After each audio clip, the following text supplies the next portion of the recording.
She had a tagline that, like, she said in the show. He would always ride his tricycle, and he had, like, a high-pitched voice. And the tagline the mom would say would be like, don't you know? Oh, yeah. No, that's like a very... Definitely Wisconsin. Like Wisconsin, that whole, like North Dakota, South Dakota. Mm-hmm. The second world. I thought the Irish or Scottish say, don't you know, at the end of things. Well, they do. I think, Oh, okay, so just... I don't think I ever watched this show, but this definitely looks... Yes. That lady looks familiar. Who's that? His sister, I think. That's the sister. You're probably too young for this. Yeah, probably. I don't think you ever... Oh, okay. This is coming back to me now. Like, it just... the theme song...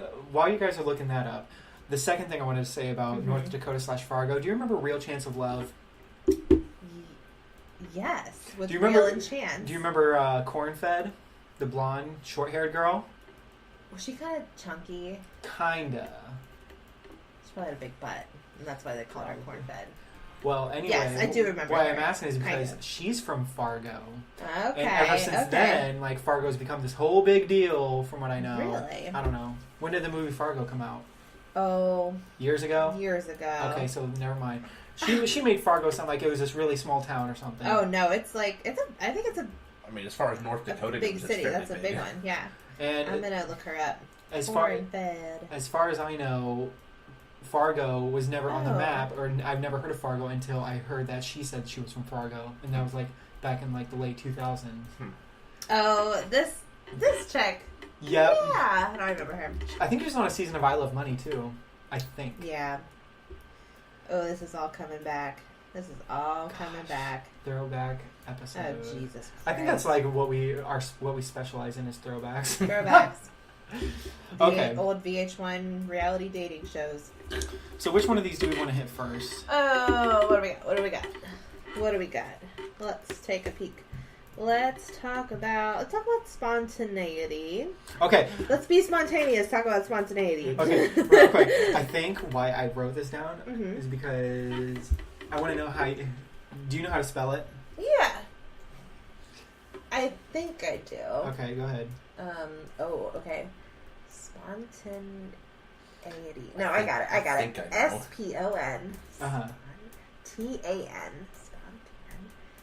E-I. Hold on. No. You're so close. No, hold on. I forget where I was at, though. I got spontan, and now I just need A-ity. So it's E-I-T-Y. Yep. Spontaneity. You got it. Yep. I am smart. I am very smart. Okay. Because there are some words that I wrote down. That's a hard one, though. Yeah. I had to really think about that. There are some words that I have written down in my little book of topics. And I wrote them down because I like hearing if people know how to spell it or not. I'm a good speller, though. Like, I take pride in the fact that I am a very good speller. I wanted to be. I still can't spell necessary. I can fucking spell necessary. It's 1 C, 2 S's. Mm-hmm. Okay. I always forget. We talked about a couple episodes back, the I after E, I before E, that whole, I don't even know the rule. I don't know if the I comes before or after when the C is involved. No, it doesn't when the C is involved, but that can change too because English is stupid. Well, yeah. Yeah, that's what we were talking about because we found some words that the rule will apply to and that it did not. But I finally know how to spell peace because Tommy gave me a good. Which version of peace? Like a piece of something. Okay. Tommy said you get a piece of the pie. And that I have had to write piece a lot for work because I have to like give detailed descriptions about like things that animals are doing. Like if he ate a piece of something, I have to write that a lot. And so now I'm very confident because of you that I know how to spell that. Aww. Yeah. Changing lives around here, yeah. one episode at a time. That's the only word though, because I don't ever remember that rule. What was it? So we were on the subject of spontaneity. There was something I wanted to talk about, but oh well. What's the most spontaneous thing you've ever done? I was not expecting this question. Okay, lately. You don't have to think back forever and ever. Because I feel like when you're a kid, you don't think about anything you fucking do. You just fucking do it. Get back to me. Okay. Ian? I mean, actually, we already talked about it. I just out of nowhere, I just decided I'm going to go leave the country for a few days. Yeah, that's very spontaneous. Oh, no, I did think of something. What? Well, I don't know. I was thinking about it because when we went to Gatlinburg for New Year's one year, I had just left work and I was like, do I want to leave? Do I want to go to Gatlinburg or do I not want to go to Gatlinburg? Right after I left work, packed, let's go to Gatlinburg. Yeah. Hell but yeah. I was thinking about it, but I was like, do I want to or do I not? So, I don't know. Doing road trips on a whim is one of the best things you can do, honestly. Yeah. See, it's a fun time. That gives me so much anxiety thinking about that. Because I am not spontaneous at all. See, like, I will be, but I plan everything meticulously. Like, I have to start thinking about, especially like a big trip. Even a small trip, like I have to have a couple of days to think about, like when am I leaving? How am I getting there? What's the route? What do I need? How many days of clothes should I pack for? Exactly. What am I going to do when I'm there? Like, I don't know. Yeah. I plan all that out in a couple of minutes. Yeah, no, see, like activities and doing stuff whenever we get there is like it just comes to me because I don't know what all they have there, so I want like that's true. I do a lot of research, though, especially a place that I've never been to before. I don't want to go to a restaurant that I can go to up in Ohio somewhere. That's true. That's true. I want to try like a little. I always try to go to a local place. Yeah.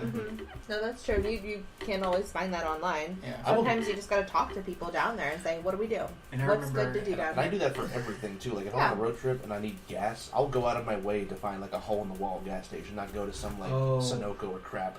Because those hole in the wall places always have cool stuff in them. That's true. See, I always go to Speedway. I find a Speedway wherever I go. Speedway's my place. I mean, if I'm going out east and there's a Wawa or a Sheetz, nice.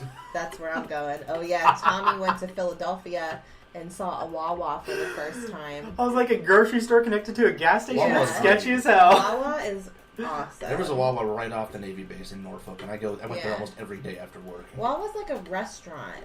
It's like restaurant, not a grocery store. Yeah, I was like, it's like a restaurant attached to a gas station, not like a shitty restaurant like a Subway. Yeah, you can actually go in and like order like genuine food. It's pretty good. Ugh, love Sheetz is the same way. There's actually a very heated argument whether Sheetz or Wawa is better. I don't really take sides. I think they're both good. I just go to whatever one is closest. So we got Sheetz, like SHEETS, or with a Z, a Z. Sheetz Z. I've only ever seen those in Pennsylvania. I don't know where else they are. I need to go. I think there's some in like probably Maryland or something, but I need to go back to Pennsylvania, I guess, because I guess Wawa was a go stay with Betty and Howard. Go to Sheetz. Oh. What is it called? Apparently, I missed a goal. No,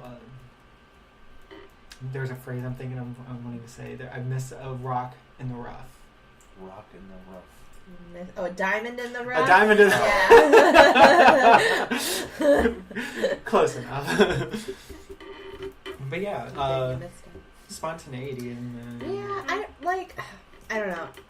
I think I admire people who are able to be spontaneous because like to me that's like, oh, you're so carefree, you can just do whatever you want. Like you're like a, you know, you're free as a bird, do whatever the fuck you want all the time, and I'm over here like anxiety attack, like I have to drive 50 miles.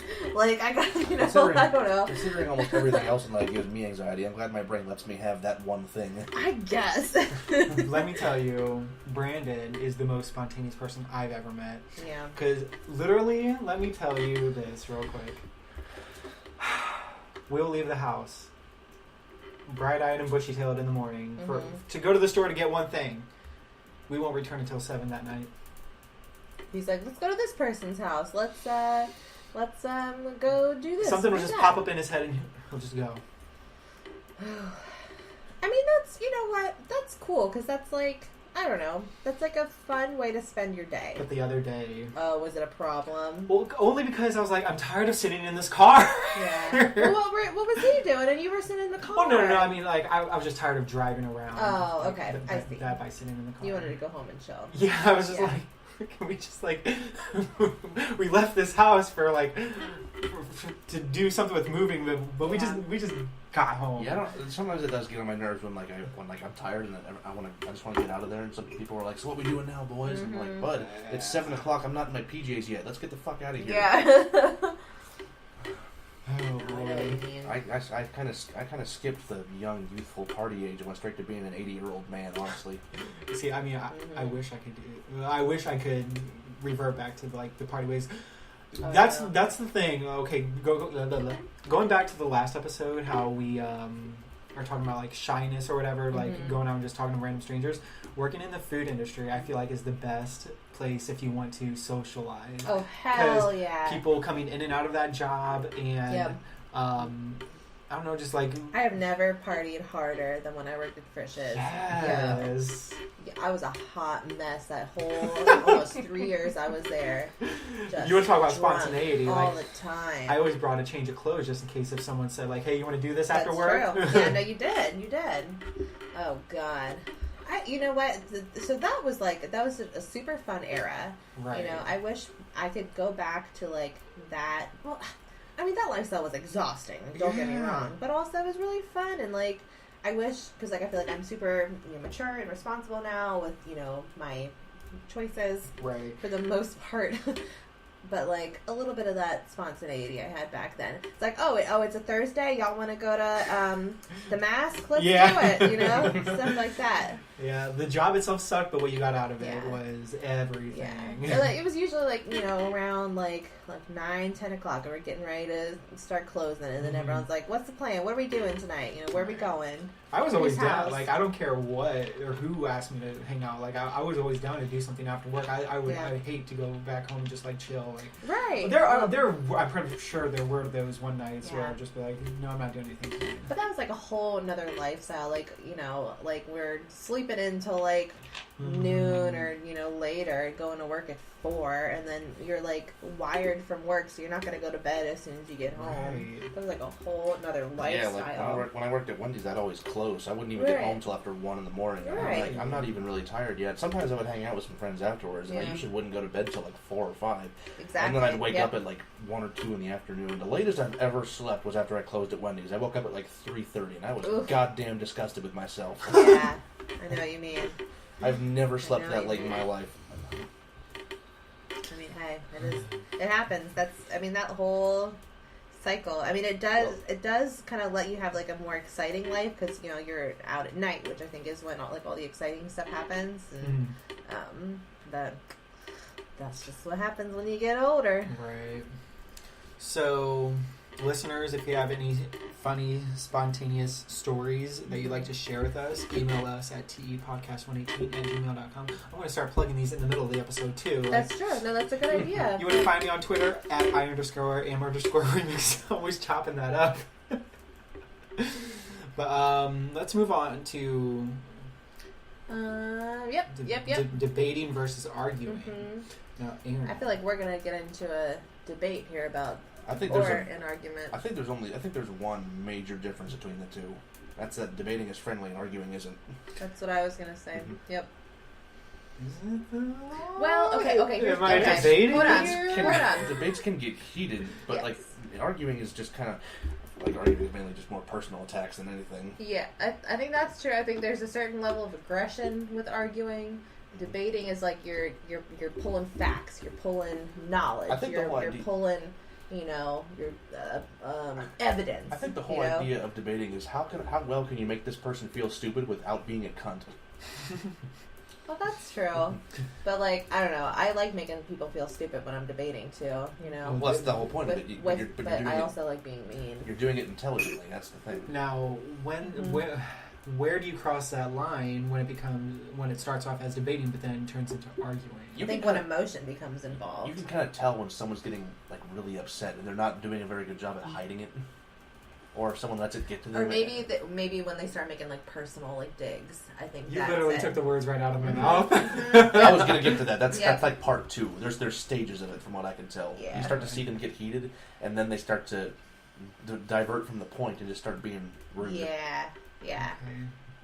Because like you can have like like an argument with somebody, you know, but like I feel like arguments don't usually get anywhere. Debates can sometimes, I guess it depends who is involved, but I feel like debates there's sometimes a clear winner in arguments. If debates are done right, you can have completely opposing views and still come out of it liking the person. If you ask me. That's